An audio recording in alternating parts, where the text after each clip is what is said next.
अस्सलाम वालेकुम, welcome to my channel दुआएं वज़ाइफ। कैसे हैं आप सब जी। तो आज की हमारी वीडियो ज़कात की फजीलत और अहमियत। ज़कात इस्लाम का अहम रुकन है। कुरान मजीद में नमाज के साथ मुतअद्दिद जगह ज़कात अदा करने का हुक्म भी दिया गया है। ज़कात का लग़वी मानी है पाक होना। इस्लाम में इंसान के ख़ास माल में मुकर्रर शरह के साथ मुईन हिसाब यानी कि मसारिफ में खर्च करना ज़कात कहलाता है। उशर का लग़वी मानी 10वां हिस्सा है। इस्लाम में ज़रई पैदावार की ज़कात को उशर कहते हैं।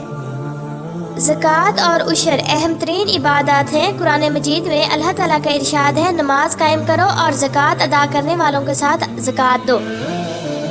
ज़कात नादार की कफालत और दौलत की तकसीम का अमल है। ये ऐसी इबादत है जो दिल और रूह का मैल कुचैल साफ़ करती है, इंसान को अल्लाह ताला का मुखलिस बंदा बनाती है। ज़कात अल्लाह ताला की अता की हुई है बेहिसाब नेमतों के इतराफ़ और इसका शुक्र बजा लाने के बेहतरीन ज़रिया है। जिस माल की ज़कात अदा की जाए अल्लाह ताला उसे कई गुना बढ़ाने का वादा फरमाया है। ज़कात की अदायगी एक मुसलमान के लिए आखिरत की नेमतों के हसूल और अज़ाबे जहन्नुम से निजात का ज़रिया है, जिससे बढ़कर कोई नेमत नहीं हो सकती। ज़कात की अदायगी एक मुसलमान को याद दिलाती है कि जो दौलत वो कमाता है वो हकीकत में इसकी मलकियत नहीं बल्कि अल्लाह ताला की दी हुई अमानत है। जो लोग ज़कात अदा नहीं करते और माल अल्लाह की राह में खर्च नहीं करते उनके बारे में कुरान मजीद में वईद है। इरशाद बारी ताला है, और जो लोग सोना और चांदी जमा करके रखते हैं और उसे अल्लाह की राह में खर्च नहीं करते तो आप उन्हें दर्दनाक अजाब की खुशखबरी दीजिए। नसाब ज़कात माल की कम अज़ कम मिक़दार जिस पर ज़कात वाजिब होती है उसे नसाब ज़कात कहते हैं। सोना, चांदी, नकदी माल, तजारत और मवेशियों पर मुतय्यन शराइत और शरत के साथ ज़कात लाजमी होती है। बुनियादी ज़रूरियात मसलन रिहाइश, मकान, लिबास।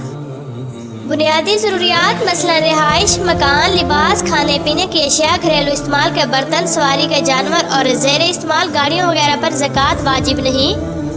अगर ज़मीन को काश्त करने में काश्तकारी की ज़्यादा मेहनत ना लगे, मसलन बारिश या नहर वगैरह से सैराब हो, तो उस पर उशर की शरह पैदावार का 10वां हिस्सा लाजिम है। और अगर काश्तकारी को ज़्यादा मेहनत मसलन कुएं या ट्यूबवेल के साथ सैराब करना पड़े तो पैदावार का 20वां हिस्सा ज़रई पैदावार की ज़कात उशर की सूरत में अदा करने का हुक्म है। इरशाद बारी ताला है, उसके फल में से खाओ जब वो फल लाए और उसकी कटाई के दिन उसका हक अदा करो। मसारिफ ज़कात से मुराद वो मुदात और लोग हैं जिनको ज़कात दी जा सकती है। कुरान मजीद में ज़कात के 8 मसारिफ बयान किए गए हैं। इरशाद बारी ताला है, बेशक ज़कात तो सिर्फ फुकरा और मस्कीनों और उसके तहसील तकसीम पर मामूर कारकुनान और उनके लिए है जिनकी तालीफ़ कल्ब मतलूब हों, और ग़ुलाम की आज़ादी में और कर्जदारों और अल्लाह की राह में और मुसाफिरों के लिए है। ज़कात अदा करने से हमारे माशरे में बहुत ही ज़्यादा फ़वाइद हासिल होंगे। ये फ़वाइद इनफरादी और इज्तिमाई सतह पर हासिल होते हैं। ज़कात देने वाले शख्स के अंदर से बुखल ख़त्म होता है और सखावत के जज्बात पैदा होते हैं। ज़कात का मकसद मालदार लोगों को नफूस को हिर्स और तमा की गंदगी से पाक करना है। अल्लाह ताला हम सब मुसलमानों को ज़कात अदा करने की तौफीक अता फरमाए। मज़ीद अच्छी वीडियोस देखने के लिए चैनल को सब्सक्राइब ज़रूर करें, लाइक्स और कमेंट्स करना ना भूलें। जज़ाकल्लाह खैरन कसीरा।